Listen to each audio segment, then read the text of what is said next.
On the successes of Russian soldiers in the Kupiansk-Limansk direction. On this section of the front, Russian units continue unsuccessful attempts to attack AFU positions. At the same time, they are being hit very hard. Those wishing to leave immediately for Russia, even without the payments due, have increased significantly. It is known from various sources, including the Russian servicemen themselves, who are stationed near the village of Kuzamuvka in the Swatoway district, that the command has given them the task of holding the lines despite the constant pressure from the AFU. After serious losses of personnel, the command drew the TOS 1 Songtsepyok to their positions and also allocated a group of snipers. In general, the Russians do not feel comfortable in this area, to put it mildly. It seems to everyone there that very soon the AFU will bypass their positions and they will be surrounded. Fear and panic do not leave Russians on Ukrainian soil. This has even forced the Russian command to reinforce the flanks, mine the approaches and install anti-tank barriers, concrete pyramids. But as Russians well at war, no one will tell better than them. Thus, 3 days ago, Russian soldiers received data from a satellite about the location of AFU positions and the tank from which they had been shelled the day before.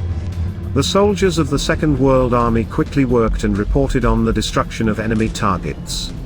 But when they checked, instead of a tank, it turned out to be an excavator, and their shelling missed the positions of the armed forces of Ukraine. Professionals, however. Russian commanders attribute their failures to the extremely low level of preparation of soldiers, who often confuse coordinates and simply do not know how to handle equipment. That is, by sending untrained recruits, they expect professionalism from them. Yeah, right.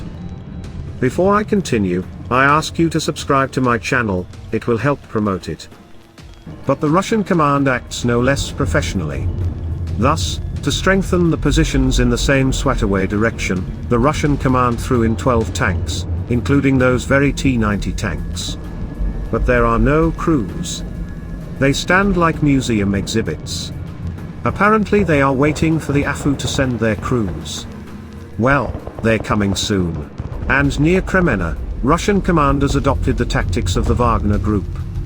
In order to identify AFU positions, military equipment and strongholds, Russian commanders let untrained infantry with small arms ahead and set the task to occupy some wooded area, height, ravine and so on.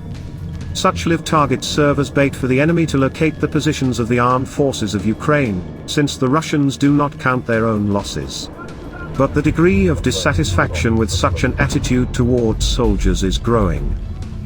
But what never ceases to amaze me, is that despite numerous losses, lack of provisions, and inhumane treatment of soldiers by Russian commanders, it does not prevent all of them, soldiers and commanders alike, from looting and committing other crimes against the local population.